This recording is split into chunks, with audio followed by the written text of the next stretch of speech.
Mission Log, a Roddenberry Star Trek podcast. Episode 115, Heart of Glory.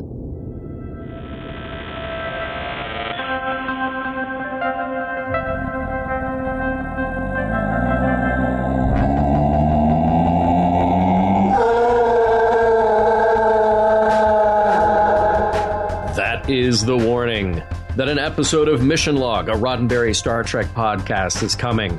I'm John Champion. And I'm Ken Ray. Each week we bristle dutifully in the yoke of social convention, taking apart an episode of Star Trek, trying to figure out the messages, morals, and meanings therein, and why we don't chuck the whole thing, steal a spaceship, and start blowing stuff up randomly. Anyway, that's what I'm doing. This week, more troubles, more Klingons.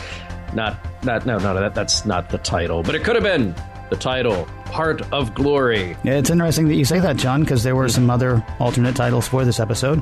Oh, we haven't done that in a long time, Ken. No, we have not. Yeah. No. Okay. Oh, brother, who art thou? Nice, yeah. Which would have been a cute bit of wordplay, though it also would have revealed the writers as time travelers, since the obvious reference, oh, brother, where art thou, would not be out for another 13 years or so. And then this one I kind of like, actually. I might have gone with this one. Okay. Klingon to the past.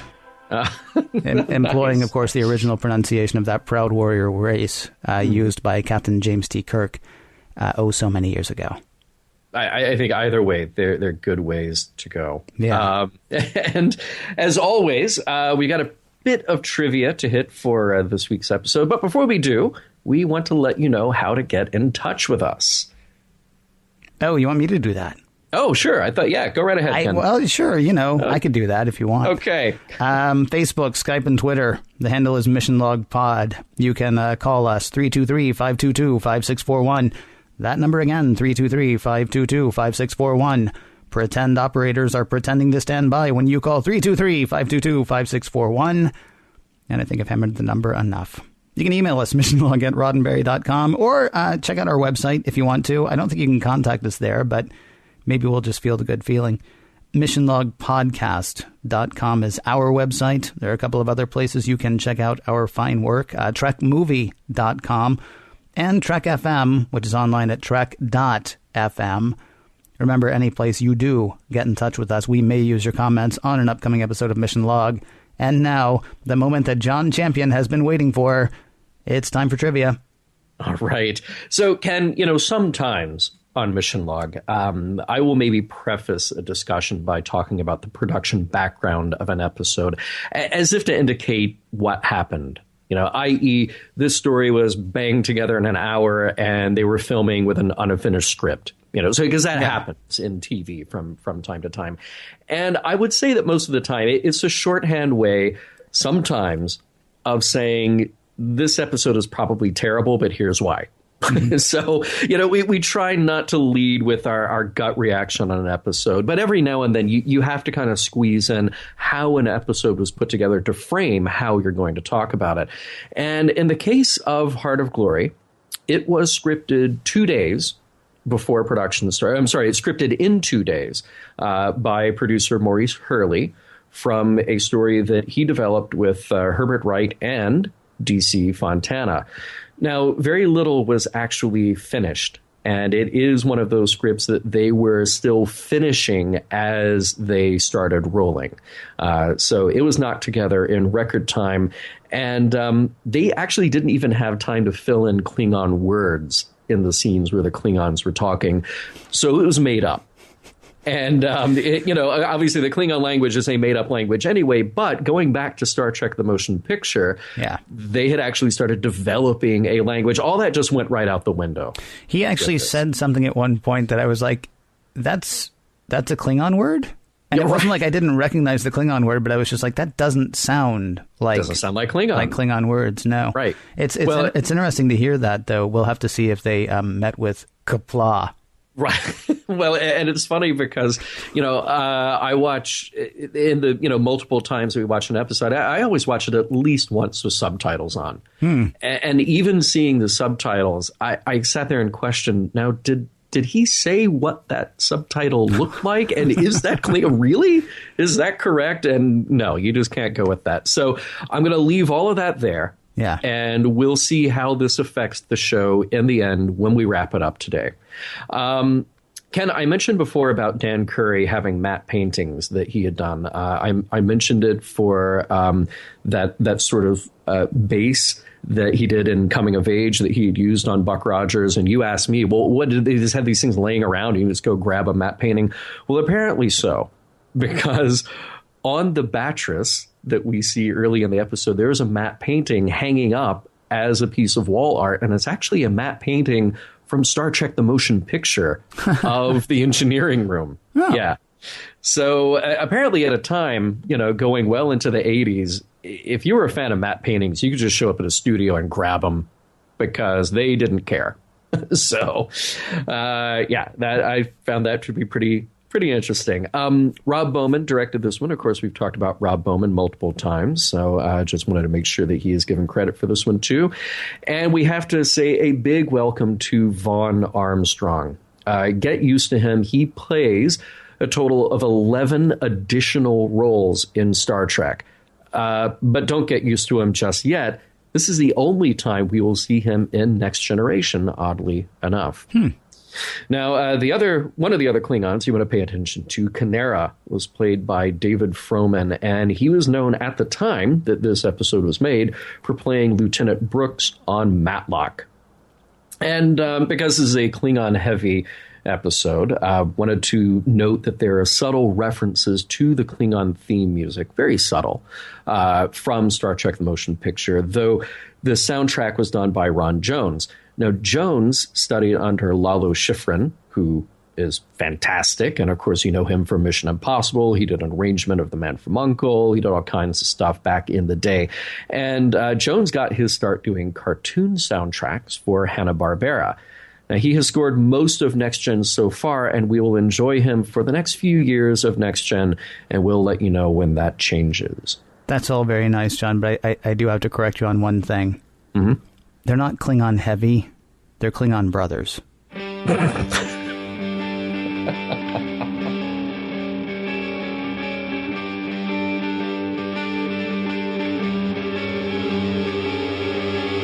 What happens when the lone Klingon on the Enterprise is suddenly around others of his kind? It could be the start of another after-school special. Let's find out.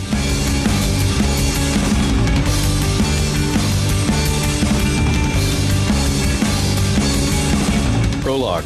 Trouble in the neutral zone. Starfleet Command has picked up an explosion and orders the Enterprise, the only ship close enough, to go have a look. Riker is already suspicious. Probably the Ferengi. Well, probably not. Disruptor patterns are consistent with, really? Romulans? Now, when they arrive, the only ship nearby is a disabled Talarian freighter named Battress. Picard is concerned about potential danger in the area. It just doesn't seem right. And he sends Riker along with Data and LaForge to investigate. Before they go, Picard asks Geordi to turn on his visual something. Act 1. With the away team on the Battress, Geordi starts transmitting from his visor. It's a fascinating view of the scene from his point of view, now displayed on the Enterprise main viewer. It's a jumble of various light spectra, but Picard can make out the details of where they are. The Battress is in bad shape, full of smoke and debris. Geordi points out that there's a fissure developing in the hull, which means that they need to hurry if they are to find any survivors. Hey, look! Survivors! There are life signs on the Battress, well hidden behind a closed door in engineering. When Data pries it open, what should they find but Klingons? Klingons, you say? Cut to reaction shot of Worf on the Enterprise, caption it, Klingons? Act 2. The leader of this group is Chorus. He's standing next to another Klingon officer named Conmel. They are attending to their badly injured comrade, Kunivas. There was a special on K names. No time to get to know one another. The Battress is going to fall apart, and they all need to beam back to the Enterprise. Saved in the nick of time by Tasha in the transporter room, the freighter explodes at the last second as the away team and the Klingons find themselves on the Enterprise. In sickbay, Kunivas is dying. Chorus and Conmel meet Captain Picard, and who's this? A Klingon in the crew? This is Lieutenant Worf. Chorus explains that he and his men were being ferried by the Battress when they were attacked by a Ferengi vessel. Worf says, "That's weird, because the weapons that made the attack appeared to be Klingon."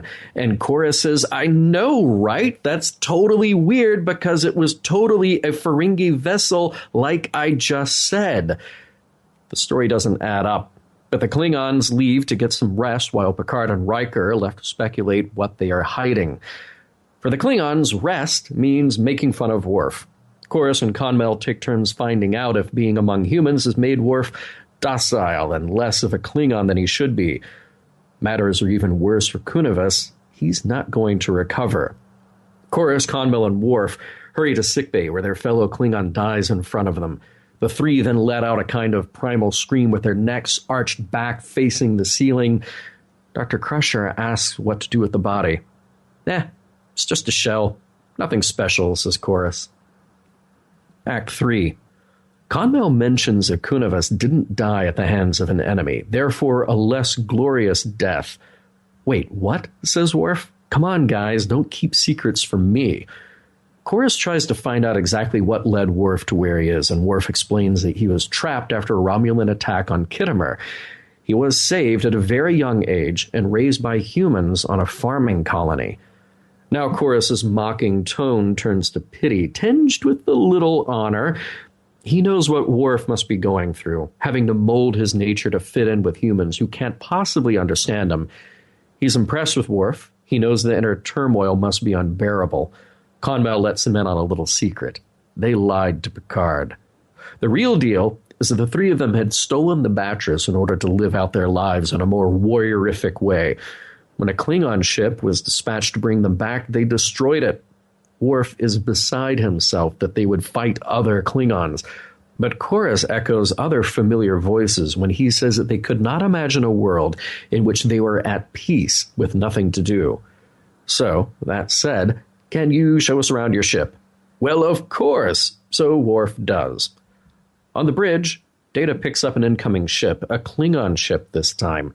It's Commander Canera, who thinks he's on his way to pick up the survivors of a Klingon vessel.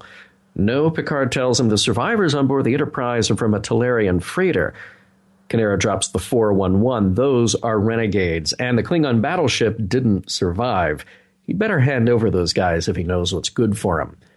Picard dispatches a security detail to pick up the Klingons, who are now being led around by Worf to places like engineering, the battle bridge, places you'd want to know about if you wanted to take over the Enterprise and use it as a weapon. No big deal. Tasha Yar finds Worf, Chorus, and Conmel in a corridor, and she asks Worf to step away. He's not in trouble, but these two are to be put into custody. Then the temptation begins. Conmel tells Worf to listen to his blood. He is one of them, not one of the humans who was sent after them. Act 4. Right when things get uncomfortable for Worf, they get more uncomfortable for everyone when a little girl running down the corridor lands in the arms of Chorus. Tasha announces they have a hostage situation, but Chorus, realizing this is probably not the time nor the place, hands the little girl to Worf, then back to her mother.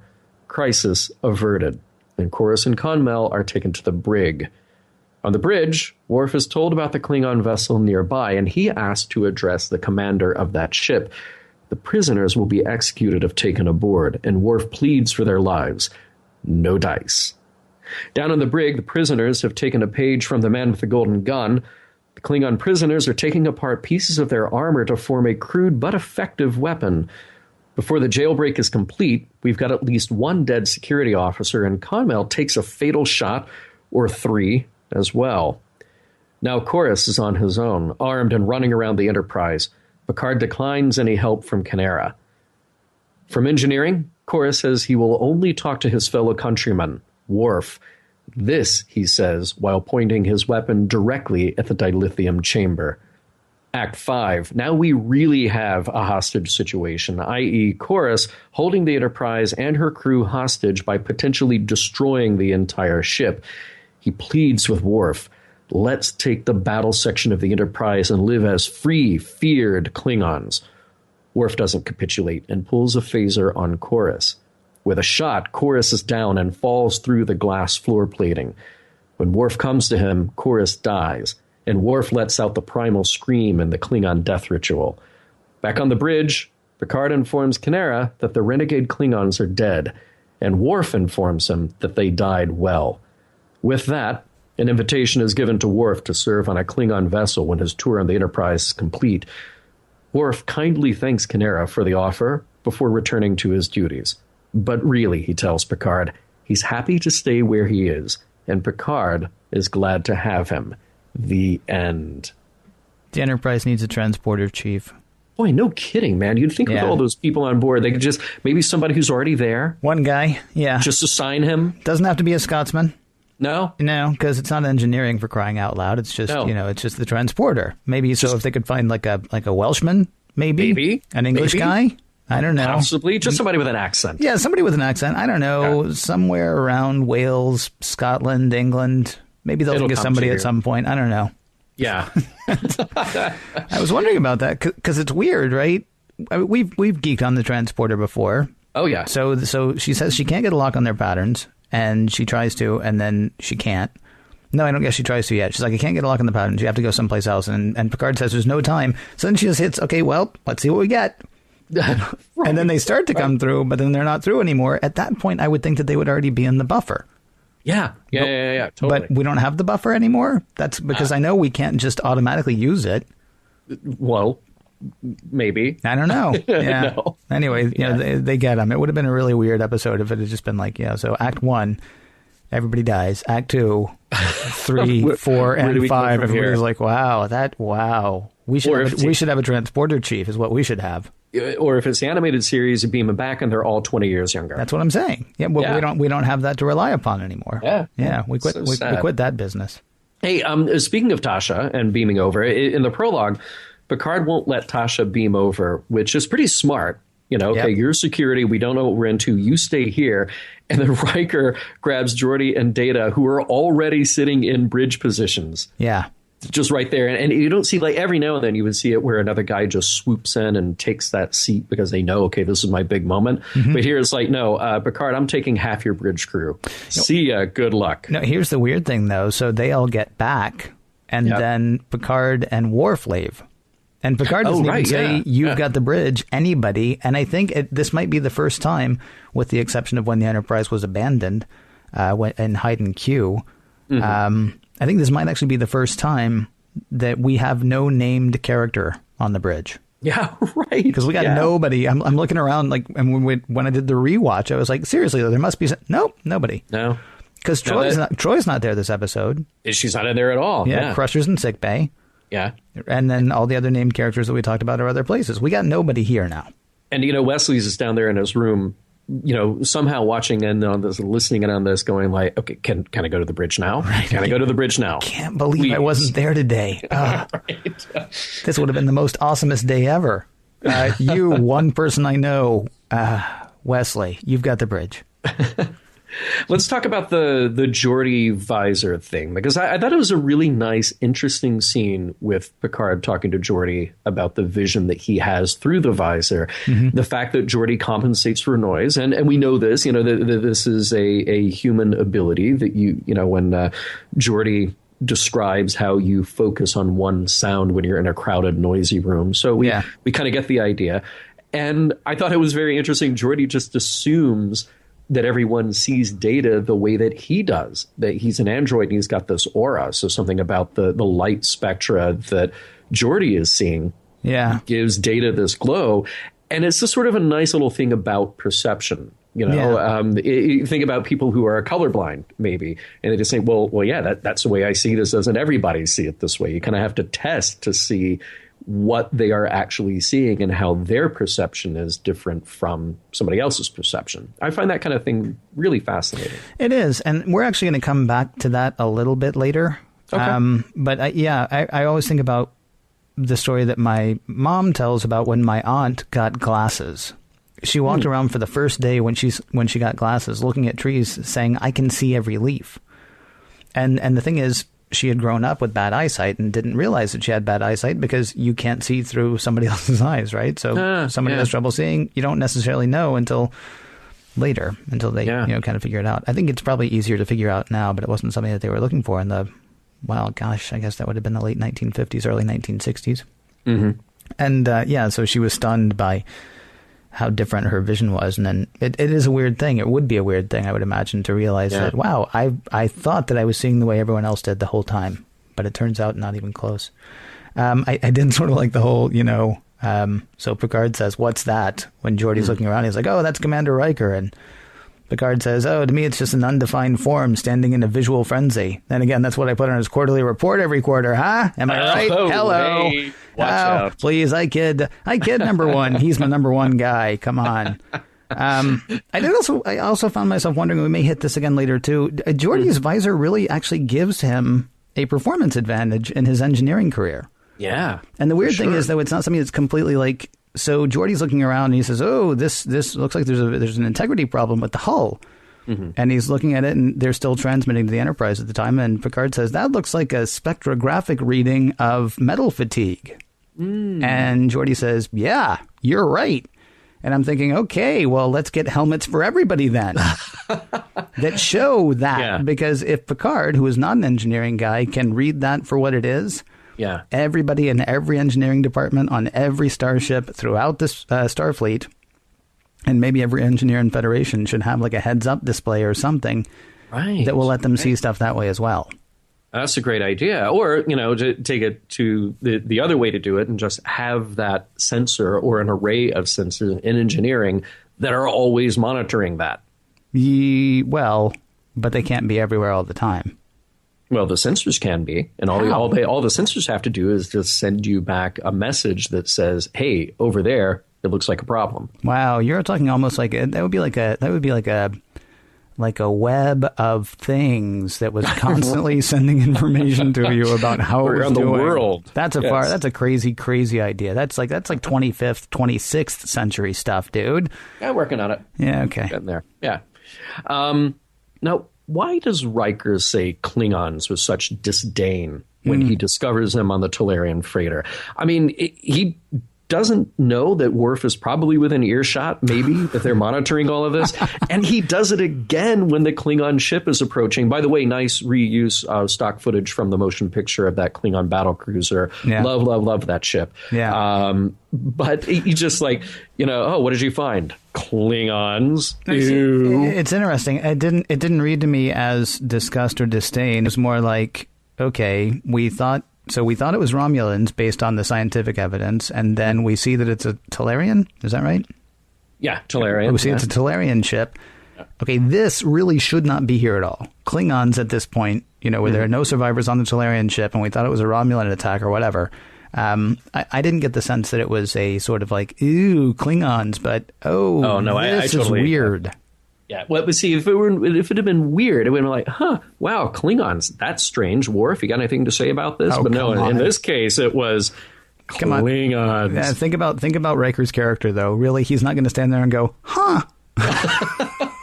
Well, he gives that look a lot. Well, that's true. But he doesn't vocalize it. When he's vocalizing, it's there's gravitas. Yeah, there is. Yeah, when he'll look he'll give the goofy look, but he won't usually say, "Well, what do you know about that?" There's a lot that I don't know and don't get necessarily about the Klingons. We're slowly learning more about the Klingons, but I tell you what, I like their food. Mm-hmm. In fact, it looked Polish, so they sat down for a meal of ribs and pierogi. Interesting. See, I thought it was Chinese. I thought it was ribs and like like pot stickers. Like pot stickers. Yeah, gyoza. I was going to say, but yeah, pot stickers. All right. Cool. Either way, they'd be good people to dine with. They would. I mean, a little messy. Yeah. But, at least they had plates. So, Ken, you must have really enjoyed the fact that it was like a name drop story reference party in this episode. Not as much as we had previously with Coming of Age, but we start to acknowledge and talk about the fact that Romulans are a thing, and Khitomer, that was great. And even cooler because that has not happened yet. Star Trek VI has not happened yet if you go by this timeline. I mean, in our timeline, yes, because we're doing the story. But in the production timeline, no, that had not happened yet. But we plant that seed here. And then in Star Trek VI, comes out a few years later, there it is. We reveal what Khitomer is and what happens there. So I thought that was awesome. And it's... Well, hang on, though. Remind me, Khitomer was where they actually signed... That was where Kurtwood Smith nearly died, and they had the big slow clap at the end, right? Right. It seems slow clap Kittimer. Yeah, it seems like things don't go well, though, because apparently, eventually, what's going to happen is that Worf is going to be the only survivor. Yeah, well, yeah, not too good, but the treaty is established if it weren't for those pesky Romulans who came in and messed things up. Okay. But between the Klingons and the Federation, I mean, that's the beginning of the Klingons becoming a part of that. Yes. Yeah. So I thought that was very cool. And it's a satisfying bit of story bridge, whether you're watching it in strict production order or in story order, as we're doing here. Either way, it pays off, which is kind of cool. Yeah, that part is pretty cool. That part is pretty cool. So you mentioned this in the recap, but I think it bears repeating. Chorus says to Worf, so we took over the last ship we were on. Yeah. We blew up the Klingon ship that came for us. We hate the peace treaty between the Klingons and the Federation. Want to show us around? And Worf's like, okay, yeah, right. No problem. Right. Now, let's remember, and Data is a high bar, right? Because he is programmed, or he is a computer. He's not really programmed, and we will, of course, repeatedly come back to, how much like a human is he, and whatever. But when Lore just says, by the way, I lied to your captain. Lore, who is the closest thing that Data will ever have to a brother, as far as we know, says, I lied to your captain. Then Data's got to be like, okay, well, I got to tell the captain what you said. Yeah. But then these Klingons are like, we lied to your captain. And we killed the last captain whose ship we were on. And then we killed the other captain who came for us. And we really hate everything around us right this second. And Worf's like, wow. but didn't say, I have to tell my captain. And in fact, didn't tell his captain. Kind of a weird thing there. Even went to the extent of saying, like, here, let me show you all the other things. In fact, here's a library computer. Do you read fast? Because you could do that. Didn't do that. Did not give them access to the computer, which I think is good. Good points for Worf. He's got the makings of a fine security officer one day, although we may want to revisit whether or not he should have actually shown them around. So can you take me to the place where, this one part of the ship comes apart from this other part of the ship so that we can actually use the one part to really do battle with the galaxy? Yeah, it's this way. Just come with me. Yeah.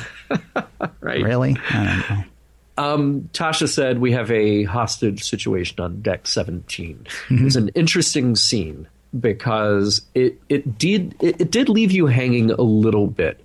The question then became, did they really have a hostage situation, or what was about to be a hostage situation? And did Chorus reconsider?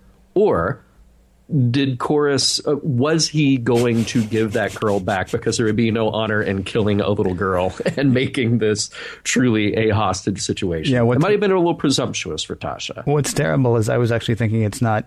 I think there would be plenty of honor in killing the little girl. Holding her hostage was the bad thing. Because she says, well, I thought it was going to be a moment. And Worf says, why? And she says, well, I thought I was going to hold the girl hostage. And he says, that's not our way. I was sort of wishing he had said, now you are lucky that he didn't just bite the throat out of her. Right. Because that's more of a Klingon thing. Holding a hostage, it's time consuming. And then you got to talk to people. And no. You're lucky she was handed back in one piece. Klingons don't take prisoners, if you learned anything from Wrath of Khan. Well, unless they're going to send you to the prison planet, in which case, they do. They do, yeah. But hostages, no. No.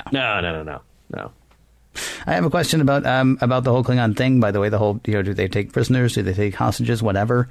If nobody has ever seen the Klingon death ritual before, and we're given to understand that nobody has seen the Klingon death ritual before, I guess the first question would be, how do we know to call it that? But then also, how does Data know what the howling means? Now, I love what the howling means. It's a warning to the dead that a Klingon warrior is coming. I don't know that the Klingons actually believe in an afterlife. Maybe they do. Maybe they don't. We haven't looked into them that much at this point.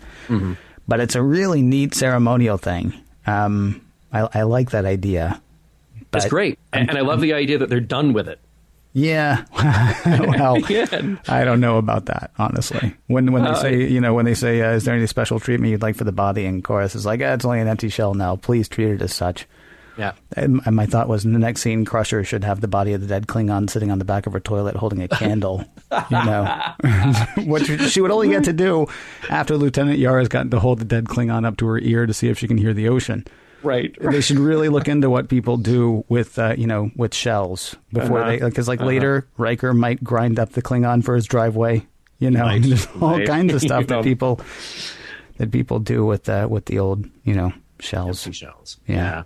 Maybe Data read it. Maybe it was just buried in the library computer somewhere, and then Data figured it out in that meantime. Or maybe he had a chance to ask Worf. Because actually that was kind of an odd scene. You come into the middle of a conversation, and Picard and Riker are standing there next to Data's station, and Picard's like, yeah, and boy, he was like a different person. It was so strange. Yeah. And I thought, A, it's interesting that we came into the middle of this conversation. B, Picard is not one who just casually discusses his impression of the psychology of his crew members. Remember, he shut down Crusher when she started to do that one time. When? I don't remember that. I would have to jog my memory seriously, and I can't remember exactly when it was, but it was a point when she started speculating about somebody else, and he was like, no. I'll maybe hear that from Deanna, but not you. Oh, yeah, okay. I remember the exchange now. I can't remember which episode, but yeah, you're right. Yeah. Well, so rank has privilege.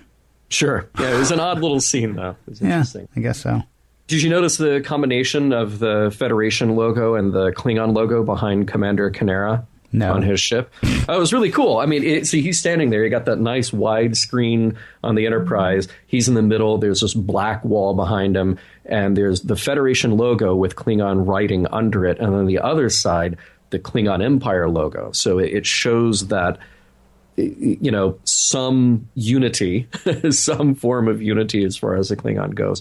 And actually some pretty great dramatic lighting on him, which I think everybody should do when they have a video call. Maybe that's one of the reasons that video calls haven't really taken off yet. I don't know. Klingon ships always have great dramatic lighting, honestly. They do. Yeah. They do. Everybody should have it. I agree. And also the Klingon, in the Klingon world, the death penalty is alive and well, which we've come across the death penalty a couple of times now in Next Gen. And we seem to be kind of okay and hands off with that here. Yeah. It's only when Worf makes his plea, he's just basically saying in this case, it is a dishonorable way for them to die for what they have done. But other than that, there's no Picard speech about, we don't kill people for it. No, there's none of that. It's like, okay, you want him back? Sure. Here, you can have him back until Worf comes in and makes his case. Also, a special note, please take any wardrobe extras from Klingons before putting them in the brig. It's possibly a weapon, and I'm surprised the transporter didn't pick that up. You'd think that for all the things it scans for, it'd be able to notice another weapon on them. I do have to say, though, I've taken some shots in our show at production value, lighting, camera work, etc. But I will give them props here for really using that set in engineering. And this is something that kind of ties back to trivia to say that it was kind of a big deal to change up the way that final battle took place, since it was scripted to all be on the bottom floor. So they changed that at Rob Bowman's insistence at the end. And those shots and the stunts worked great. Thought they looked good. Yeah, although I can't believe you're going to it's so weird what you and I will get hung up on, the different things that we'll get hung up on, because I usually don't have a problem with the episodes that you think are kind of cheesy as far as the production values go. Yeah. There was a boom in the shot. What? And when Worf goes to address the Captain Kanera, when he goes to address him, there's a microphone just hanging right down there at the front. Which they first time or the last time? The first time. Oh, wow. Yeah, just like moving around, shaking what God gave it, or the boom operator guy gave it. Right. I mean, it's just like right there. I was like, oh wow, we're going to hear this from John, but we did not hear that from John. We heard that from me. So there it is. That's now. Look what you've turned me into. Awesome. Yeah, I know. Didn't notice that at all. Yeah, well, there you go. Well, here's another thing that I love. Did I mention earlier how much I love Vaughn Armstrong? Because if I didn't, man, is he good. Especially in that last scene, which is very over the top and very dramatic. And it's everything Klingon is played to a heightened level. But he plays every level in between. And it's great. because you see desperation and you see everything that is happening in his head at that moment. So, of course, we want to get him back. And then when it ends, you see everything that's happening in his guts, because actually we can see underneath. What's really? Do you want to put glass? Really, glass floors? Floor. I mean, look. Do that. The Enterprise is not Vegas. The Enterprise is not over the Grand Canyon. The Enterprise is not a penthouse suite, for crying out loud. The Enterprise is a workhorse machine. It's a pretty one. Yeah. Come on. And when guys wear those skirts or whatever, you're going to just see straight up it. There's no reason for it. Yeah. I mean, don't get me wrong. It is a great dramatic shot, and maybe that's the reason. But yeah, I mean, come on. We know about transparent aluminum at that point, for crying out loud. I know. Why are we walking around? Why are we walking on glass? Exactly. Bad idea as a building material. But hey, those Klingons died well, according to Worf. Enterprise security guard? Not so much.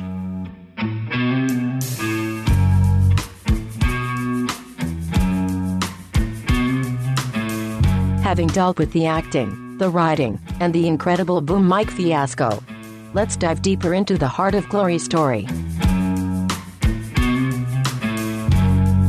So I had said in the last segment that I actually wanted to come back to Geordi's visual acuity transmitter. I find the whole thing fascinating, as did you, but for reasons that maybe you didn't hit. First of all, as we record this today, you and I, sitting where we are in the time that we're sitting in, there are debates about whether law enforcement across the country should be required to wear cameras. Now, granted, they're not talking about live transmission of these cameras, but it's not a far jump. I mean, from where we are of, okay, well, let's put a camera on everybody. Well, we've got 4G and LTE and people are working on 5G. So honestly, sending a live feed of this back to us right now would not be the hardest thing in the world. Yeah, and that's as we record early in the 21st century. So the idea that they don't have cameras on everybody on an away team in the 24th century is kind of odd to me. But that's just sort of like one sort of procedural thing. I actually really found it fascinating that we are looking through somebody else's eyes, that we are for the first time, we're sort of addressing that idea, as you said earlier, of perception. And I'm wondering, is this use of this technology in this episode a parable for that, of putting yourself, basically taking another look at things, taking a different view of things than you normally do?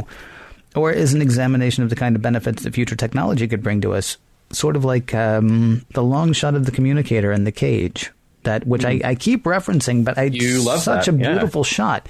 Yeah. It's so wonderful what they did there. And honestly, a tight editor would be like, wow, we can lose 3 seconds of that. But you actually want those extra 3 seconds, because that just gives people a moment to look at that and go, wow, look what's going to happen.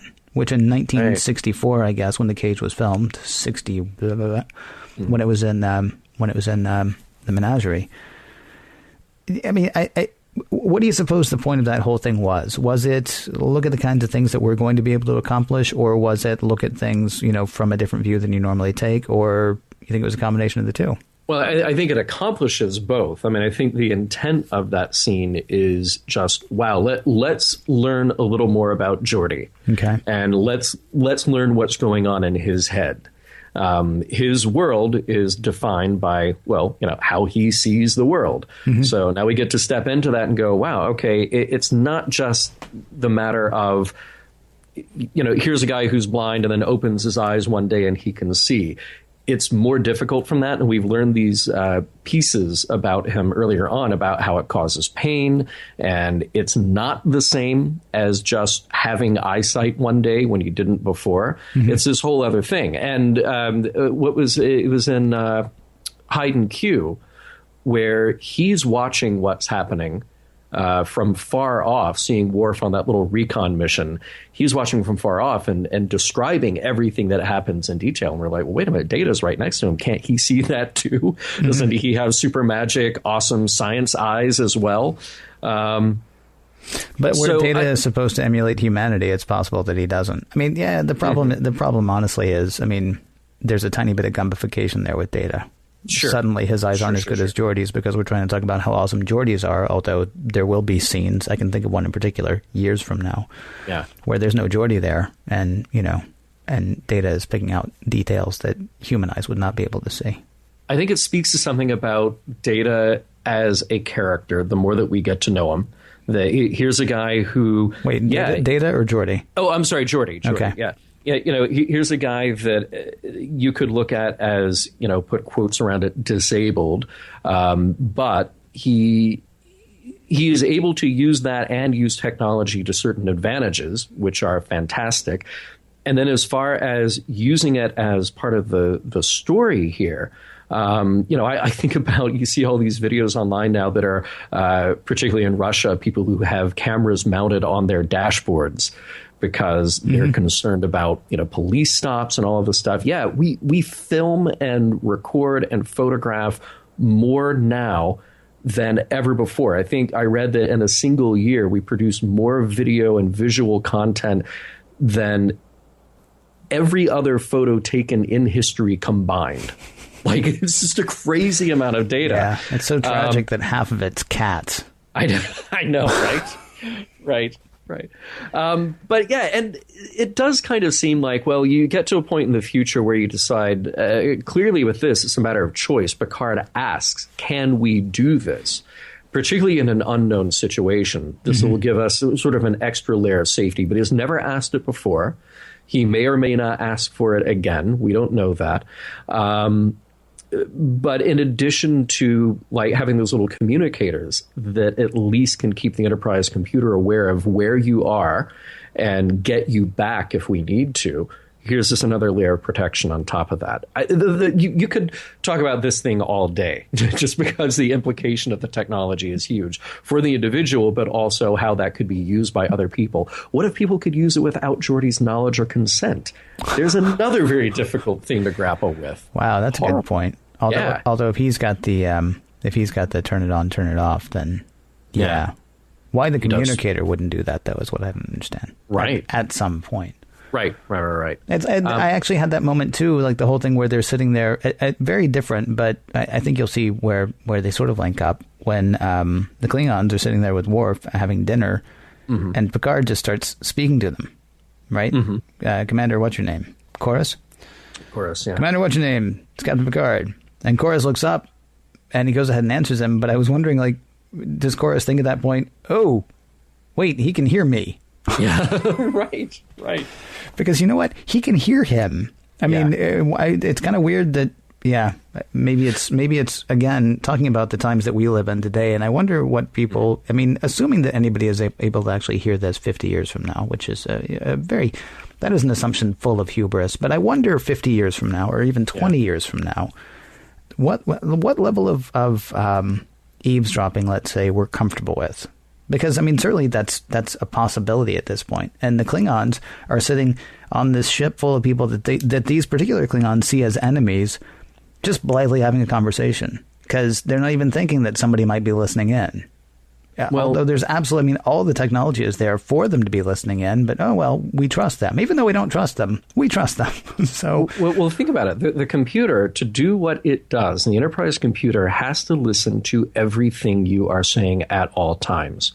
Because the moment that Picard says, come in, Commander Riker, okay, the computer has to distinguish that from everything else that Picard is saying and know what to do with that information. Well, it could have a list of Go codes, right?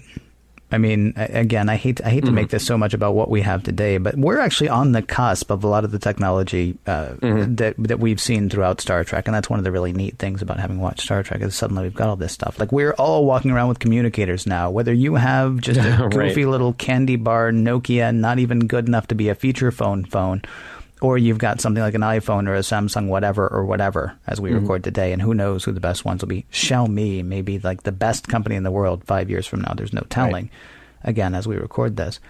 They all have certain things that you can say to them, though. Well, not the goofy Nokia phone that I was talking about. But they all have things that you can say to them that activates their listening. But you're right. That does mean that they always have to be listening. But they're listening for certain things before they go ahead and do other things. Yeah, fingers crossed.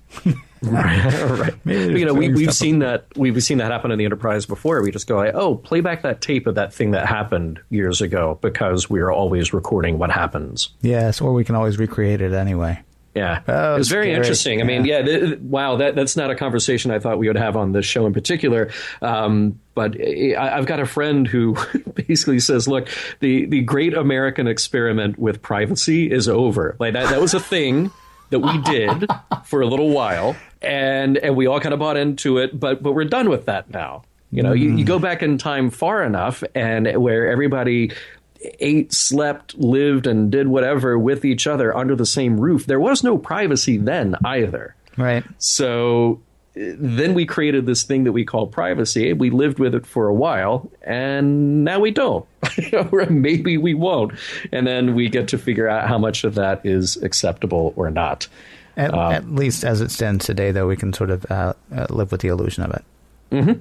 True. Yeah. Yeah. Good times. Yeah. Well, let's talk about the Klingon stuff going on in this episode. If you want to. One of the first things that really struck me was how it must be terrible being a Klingon. It must be really awful on some level. Not all the time, but every now and then. Because what if you decide that you are more interested in, say, like cooking or crafting or musical theater, maybe than just going around showing how big your disruptor is all the time? Like, this was almost a kind of jocks versus nerds thing at one point, where Worf is, just by virtue of the fact that he was raised differently, is now going to get picked on and challenged, and he's got to prove his worth, prove his honor. And for him, he still does the right thing over and over. You know, ultimately, we get to see his version of honor at the end of this episode, which is great. And I never thought for a second that Worf would choose the Klingons over his loyalty to Starfleet. But it was just incredibly interesting for me to see the ways that he was forced to maintain some shred of dignity, even in the face of just the relentless attacks from his countrymen.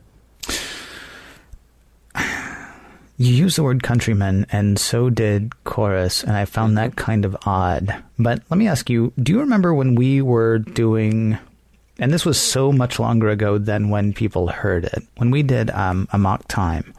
Okay. I put forth the possibility that Pon farr was really just sort of a societal psychosis. Do you remember this? Because they all grow up really knowing that every 7 years, they're going to go through this thing. As adults, every 7 years, they're going to go through this thing. And the question was, is that really something that's like biological? Is that really something that's part of their literal physical and chemical makeup? Or is that just like, well, every 7 years this happens, so every 7 years this happens. And they spend, 6 years and 11 months, on some level sort of working their way up to it. Because what I kept wondering about was, what does Worf's apparent conflict on Deck 17, when he's standing between the Klingons and Tasha, and that whole security cadre, say about nature versus nurture? And I think the questions are reinforced later by Yar saying, I thought there was going to be trouble with them taking the little girl hostage. And Worf says, that is not the Klingon way. He says, that's not our way. Our way. Now, we know that he was raised by humans from before the time of inclusion, and we don't know what the time of inclusion is, but we have to assume it has something to do with being raised Klingon. Yeah. Right? So we know that humanity got to him before Klingonity got to him, right? And this again is reinforced by Picard saying, oh, Worf must be torn. These are his people. Well, they look alike.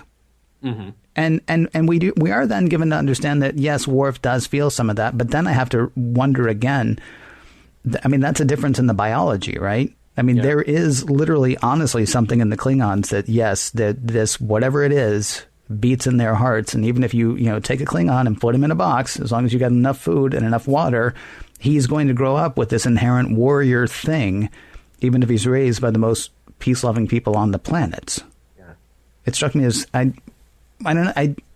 it brought up a whole bunch of stuff that I also want to talk to other people about. Not that I don't want to talk to you about it, but I mean, you're a white guy and so am I. I mean, it brought up questions about race to me. And I don't mean not racism, but just so, if you're a white guy raised in an entirely African-American neighborhood, or if you're a African-American guy raised in a totally white neighborhood, or if you're a Chinese guy raised in a totally Japanese neighborhood, I don't know. I mean, is there... Are there expectations based on what you look like that even if you are not raised around anyone who looks like you do? I mean, do you grow up with some sort of, not just a disconnectedness, because, I mean, certainly we've seen that from Worf, although I don't guess we've seen that from him yet. But do you grow up with this idea that I've got this other thing that I am, even if I don't know anything about that other thing? I've got this other thing that I am. Or is it just, is everybody making assumptions about Worf? Or is it just a science fiction thing where, oh, yeah, well, he's Klingon, so even if he's never spoken a word of Klingon in his life, he's going to have this weird bloodlust, same as, like, what if you took a Vulcan and raised him on, I don't know, raised him in Detroit, say? Does he get bon far at that point? Or does he not? It's just kind of, it raised a bunch of nature, nurture, race outside of your normal, or outside of, people like you kind of questions that I don't feel like it answered, but I thought they were fascinating questions to raise. I agree. And I don't think there are any really easy answers here, because you don't just at the end of it say, okay, Worf is this one thing. Mm-hmm. All you're left with in the end is to say that Worf likes where he is and he has chosen to be there, and he will do a damn good job of where he is and what he is doing. Mm-hmm. He will act with loyalty. He will act with honor. And these are things that we know about Worf, the individual. Really, that's all you're giving. You're not given a thing that says, he is obligated to Klingons or something like that. Let's change this conversation just very slightly to say that look at the debate over pit bulls, any bully breed dogs for the last 10, 20 years that's been going on. There is this portrayal of them in popular media as hyper-aggressive dogs no matter what. You have a pit bull and they are just going to be hyper-aggressive. And the fact of the matter is that you can raise those dogs in a loving, normalized environment, and they're just like any other dogs. And in fact, I know a certain executive producer of Mission Log who's got a couple of them who are the sweetest, most adorable, loving dogs you will ever meet. So statistically and scientifically, it doesn't weigh out that a particular breed is just specifically aggressive because it is specifically aggressive. I don't know how much you want to say about your personal life, but is it okay to say that you are personally involved with people who are involved with pit bulls? Because to go from just, and the only reason I bring it up, and forgive me, this is my hyper PC awareness. I'm not a hyper PC person, but I'm fairly PC aware. Yeah. To talk about race and then say, well, it's like a dog. Oh, no. I want to make absolutely 100% certain that we cover all of the reasons that we might make one jump to the other, because otherwise that has so much potential to be ugly and blow uppy. Yeah, no, you're absolutely right. And it is a very different conversation. It is sort of because I know your backstory that I'm like, oh, I get why he's doing that. Let's make sure everybody else does too. Right. Good call. Good call. But you're asking the question, nature versus nurture. Yeah. No matter what the situation is specifically. And there's another layer on top of this, and that is the sort of Klingon emphasis of battle and death. Their whole culture is based around this idea. Korra says that he would rather spread fear before him. That was sort of an interesting a way to phrase it. And death is more important than life to them. As long as you have an honorable death, then things are good. And I couldn't help but think of people today whose personal convictions place those convictions above law. Sometimes to the point of destructive and deadly behavior. And you are talking about, deeply held beliefs and a very strongly constructed parameter of beliefs that says this is how you will live and this is how you will grow up and this is how you will view the world. So maybe it's nature versus nurture, but part of that nurture is also the intensity, the severity, the parameters of that nature, or nurture rather, that would make somebody turn out that way on the other end. Klingons, the way that Klingons have been portrayed so far, it's kind of like they're in two modes. They're either conquering and fighting and battling, or they're taking a nap, and that's pretty much it. That's pretty much all that we know of. Like every waking moment is preoccupied by who am I going to conquer next to show how big my honor is. This is true beginning where? Star Trek 3, would you say? Because before that they were just conniving losers. Honestly, they were just awful. They were like less honorable Ferengi. And then we still have to go, and forgive me because I'm playing with the timeline now. The Ferengi are honorable once you get to something like Deep Space Nine, I would say. They're not honorable, at least nothing that we've seen on Next Gen is honorable about them at this point.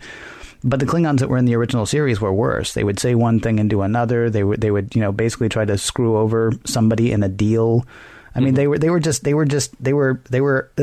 reprehensible characters with no real code, it seemed, at all. So when you say all that, you're talking about there's a turning point. And I would say it's probably in Star Trek 3. Yeah, well, that's when we get a little more depth. That's the first time they show up as a warrior race as opposed to just the bad guy. Yeah, I mean they're kind of a different thing. It's the thing is, I don't think you can say anything about Klingons based on the behavior of Chorus. I mean, he is an extremist. He is he's that guy that you were talking about a minute ago. He's who sort of puts what he wants above law, right? He's also crazy. I mean, because he's under the impression that two Klingons with one ship can ignite a revolution that'll light up the galaxy. There's certainly no doubt that he would get some zealots or purists or Klingon supremacists to go along with him. But really, I mean, it just is folly because most Klingons have chosen to go along with, their governing body. Chorus honestly reminded me. I mean, on the one hand, he reminds me of I hate how topical. Well, I both hate and love how topical this particular episode is. I mean, one of the fantastic things about Star Trek, certainly original series and now Next Generation, is as we sit here and record this, we're talking about an episode that came out 27 years ago. And yet it points to so much stuff that is happening today.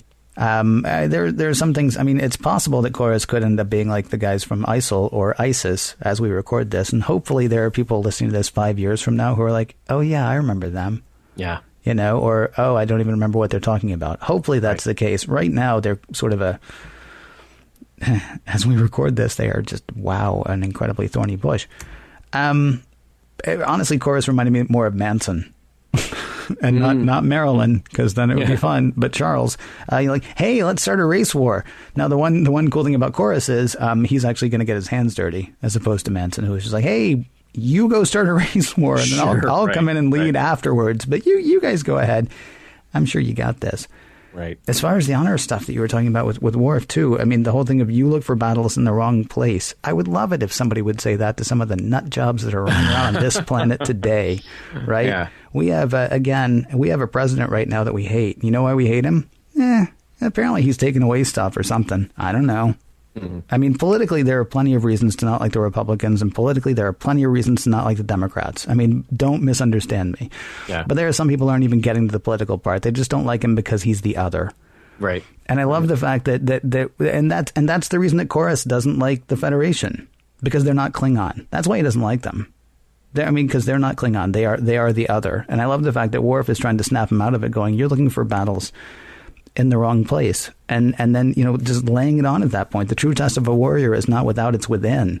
Here, and he points to his chest and says, here is where we meet the challenge. It is the weakness in here that the warrior must overcome. And that's too big to be a gem. I mean, it was such a fantastic sort of laying down where true honor is, in a way. So, but it's really interesting. This single episode has such parallel to Star Trek 6, and it's kind of amazing that movie came out 3 years later. But Chorus is like Chang and Kirk, with his inability to separate his identity from the job of kicking each other's asses. He's an old cold warrior who has grown too inflexible.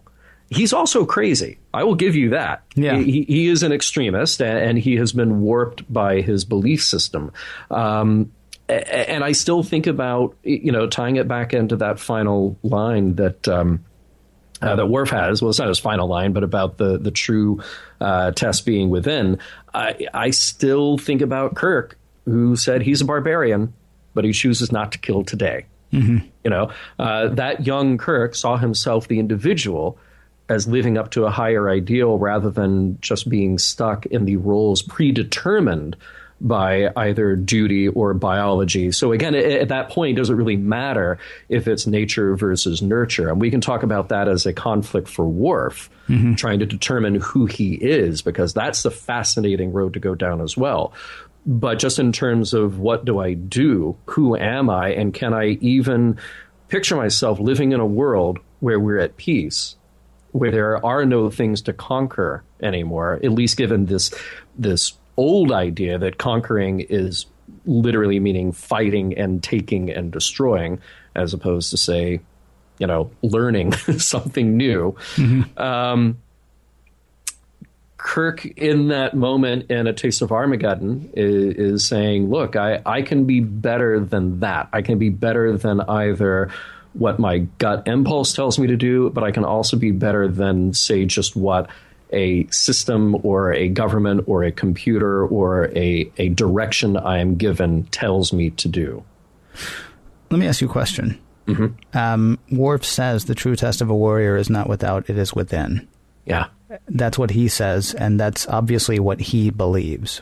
We know from Star Trek VI, which hasn't happened yet when this was produced, but we've now watched it and in the timeline and blah, blah, blah.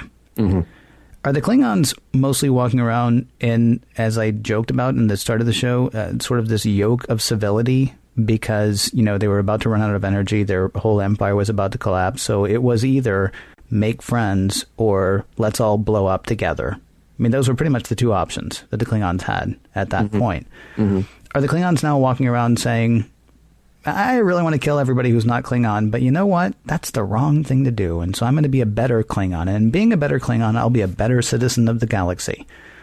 Or are the Klingons walking around going, I really resent the fact that I need these guys to live? I mean, are the Klingons becoming a better race, or are the Klingons cowing themselves to get what they need? But you're kind of asking that question with the idea that Klingon-ness is something that is an inherent biological thing rather than necessarily just a political or a social reality for them. Think about when the Russian or the Soviet Empire fell. Okay, so for decades and decades, everybody on, no matter which side of the curtain you're on, is saying those are the enemy. They are all of like mind. They will destroy us. Okay, but then you get to a point where things fall apart. We talk about the Star Trek VI analogy when Chernobyl exploded and there is a crisis, and that is one of the catalysts for the introducing perestroika and glasnost. That changed their world, and even though there was a political reality that told people this is the way the world is and these are our enemies and here's what we have to be afraid of, there's also the rank and file who says, well, at the end of the day, I need to eat and I need to have a roof over my head and I need to not live in constant fear of being destroyed. So maybe there is something about the Klingon system here, at least since what happened at Praxis, blowing up and changing the way that they had to look at things. We're sure there are those who are still stuck in this old mindset. Chorus is stuck in this old mindset. And Chorus is a pretty young man for this to be the 24th century. Right. We were talking about a big separation between what happens in this episode versus what happened at Kittimer. Right. So he may have simply been raised with that old view, and he has twisted it and warped it, and he sees the world through that very narrow definition. But does that speak for all Klingons? I can't think that it does. Well, except that Captain Kinnair said, I feel it too. When Worf is standing there making the case for why Chorus and his counterpart should not be executed. And by the way, that sounds like a brutal thing. Tied up is actually what he said. I get the feeling that everybody gathers around to watch what happens to make sure it doesn't have to happen again. Oh yeah. But I mean, Kinnair says he feels it too, which is what makes me think that it is, whether it's biological or societal, that it is across the board. And that's what I'm trying to. I'm just kind of curious about it. It doesn't change a tremendous amount. But I'm wondering, like, do the Klingons see themselves as getting better, or do the Klingons see themselves as just getting weaker as it goes? But, you know, maybe somebody will write a novel, or maybe it'll turn up in a later episode. Who knows? Are there other episodes after this one? I can't remember. Yeah, well, maybe there's one or two. Oh, okay. But yeah, I think, you know, to go back to the summary there, you know, that Worf line, it is a weakness in here a warrior must overcome. And I thought it was profound simply because of the numerous ways that we have picked apart the Worf character in this episode. And he's leaving behind generations of Klingon philosophy, supposedly, from what we know, from what we've built of it, in favor of something new. And, you know, again, like Kirk, he's a barbarian, but he won't kill today. So from his perspective, that weakness, I think you can define it in a number of ways. You know, do we look at that as the ability to work for others instead of personal conquest? Is it the decision not to fight, to be the first one to put down the weapon and not fight? Is it just the ability to be at peace with oneself when there's not an easy path already laid out before you? Because I think from these Klingons' point of view, the easy path is, well, there's something in your way, you destroy it. You know, you blow up the thing so that you can get to the other thing that you want to take. The only job they've ever had is simply to go out and conquer and to fight. And what do you do when all of that is taken away from you? Luckily for Worf, he has found an identity within Starfleet. So he's maybe luckier than a lot of his countrymen in that respect.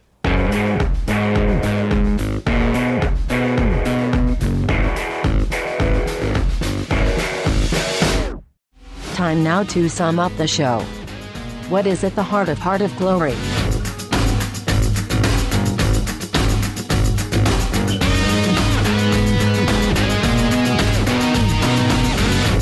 All right, kind of a lot to say about this episode, but in summary, in the end, let's see if it holds up first. Does it hold up today as a production, as an episode, as an exploration? What do you think?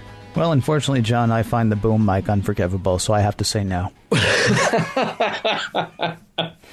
I'm just like you, man. Now look what you've done to me. Yeah, you can't stomach it at all. I will be honest. As I was watching the episode the first time, I was like, this is okay. It's interesting. The Klingons, they're a little cardboard, but, you know, whatever. And I don't know what happened, but somewhere along the way in the episode, I became riveted. It's not... I mean, yes, it holds up. I mean, I could go on about what I think holds up, but we've actually gone a lot about, you know, the stuff that we examined in this, and I don't think we actually hit everything that we had taken notes on. This is a surprisingly rich episode. I mean, just yes. Yes, this episode, I don't see how you could think that this episode does not hold up.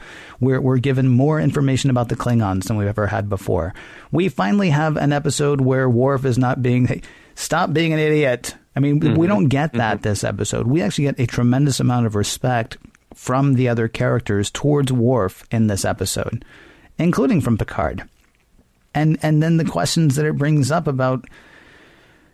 Honestly, Worf's speech reminded me of the speech in the Corbomite maneuver, and I'm not fixated on the Corbomite maneuver. I don't think. Yes, you are. I hope not. I'm slightly fixated on the Corbomite maneuver, but no. I mean, he makes the same speech that Kirk makes, just in a different way. Everybody wants to flee from Baylock, and Kirk's like, "Hey, you know, we got this thing that we're supposed to do, and yeah, we'd like to run away, but guess what? We're going to do this thing instead." I mean, it boils down to what you said earlier about there's the easy way to do things, or what they have decided is the right way to do things. Mm-hmm. And then once it comes to, but it would be so easy to do it the easy way. Yeah, no, I still have to do what's right. I mean, so Worf admits all the way through this episode, I get you, man. I get what you're saying, and yeah, I want to go kill a bunch of people too, but I can't because that's not who I've said I want to be. So. I'm not going to kill a bunch of people, I guess. Bummer. Yeah. So, I mean, that's me. What about you? Yeah, I mean, even if this episode were not was not produced as well as it was produced, because it's got a lot going on in it visually, and there's interesting stuff to watch. I think just from the writing alone, it would definitely hold up, because there's a lot going on here. Absolutely amazing that they were not done with this script when they started, because this may be... Do you think this is the strongest script we've come across so far in TNG? As a script, yeah. Okay. Hands down. Hands down. That's nuts. That they started the camera going, wow, I hope this ends well. Exactly. So, and that never happens. But in this case, that's why it was important for trivia to talk about that. I have to admit, I haven't been a huge fan of Klingons. I am a Star Trek fan for sure. Yeah. Maybe contrary to what some of our hate mail has said. But when I look at, that's my favorite one, hey, you're not fans. Okay. All right. Well. But when I look at all the species of all the series of Star Trek, I'm just less interested in them than I am in others, like Vulcans or Andorians or humans, for that point. The humans it's the human adventure, right? But this episode made me interested. And we learned, like you, I watched this once and I went, okay, it's a Klingon episode. That's interesting. But then I watched it again and I was like, oh, wow, there's a lot going on here. We learned a great deal about Klingon culture, and just the acknowledgement that there's a rift among them about the peace with the Federation, I think is fascinating, because then it does play into, well, if I've learned this all my life, what do I do with that when that changes, when I'm told something different? The episode is rich. And, just like everyone who made it was surprised, I'll agree that everything here just kind of works. Yeah. They effectively build tension. They effectively build conflict. They actually explore some really serious concepts like identity and nationalism and loyalty, and whether or not who you are is what you do. Yeah. That seems to be the central conflict here for these Klingon characters. So I thought it was great. And like you, I felt that there weren't just easy answers delivered at the end of the day. Yeah. Which makes it hard to say, so what's the message? Because, it's a little, it's multifaceted. If you want to try to boil it down to something simple, it can be, again, what you were talking about earlier about the easy way is not necessarily the best way, or the easy way is not necessarily the right way. But that is to oversimplify it at that point. We talked about what an after school special coming of age felt like on some level. This was not that. If it were going to be faulted on anything, it might be it's just a little too simple to get Worf into conflict. But I don't even think you can fault it on that, because the conflict works so well. His inner conflict, and then his explanation of how it is that he overcomes that inner conflict is just, this is a great episode. If you had to, I'm hearing myself say it in my head, and I almost don't want to say it. Yeah. But if you had to give this a You See Timmy moment, or an after school special kind of message, would it be, ultimately at the end, you've got Worf, who has finally settled on who he is and what he has to do. Is it something as simple as be yourself and don't give in to this pressure that says you have to be something that other people say you have to be? You have to find the strength to be yourself on your own. He can't just rely on whether it's Klingon identity or Starfleet identity. He has to do what's right at the end of the day. Well, yes, except, the problem is if you were going to make that a message earlier in Worf's life, then there's a possibility that he would have killed his adoptive parents and his adoptive brother. Because, he's still got that Klingon blood. At some point, there's you can sort of say it's be yourself. And we're not going to make it a peer pressure episode, are we? No, because that's kind of what you're saying. No, but it's more difficult than that. It's not just peer pressure. It is tinged with this twisted version of nationalism, this twisted version of loyalty, this twisted version of identity that says I'm nothing if I don't have this thing to fight for. Yeah. I would actually, what I would say is let's not try to put a You See Timmy message to it, and instead encourage people to if this for whatever reason has been an episode that you've never gotten much out of, now that you've listened to this, hopefully you go back and you peel away a couple of layers of that onion, because there's a ton of stuff there, I believe. And I don't want to tell anybody, how to feel about any episode, except for... Corbin Maneuver? No, the one with Mary. Oh, that was called Mary. Oh, was it called Mary? It was called Mary. Yeah, I don't want to tell anybody how to feel about any episode of Star Trek except for Mary. Okay. And Cat's Paw. But, but I mean, there's so much here that I almost don't want to say, so let's sum it up in a sentence, because, the sentence I would sum it up in is watch it or watch it again. Yeah. Good. Well, fortunately, Ken, there's more Star Trek. Oh, thank goodness. To come. There is. So you and I will get to do this again next week when we talk about the arsenal of freedom.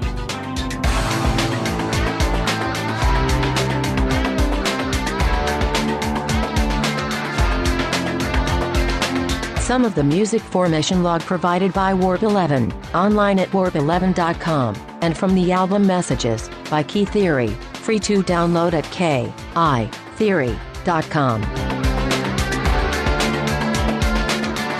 Before you go, be sure to stop by the Enterprise gift shop.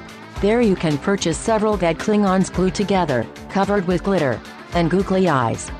You can even have your name painted on them. End transmission.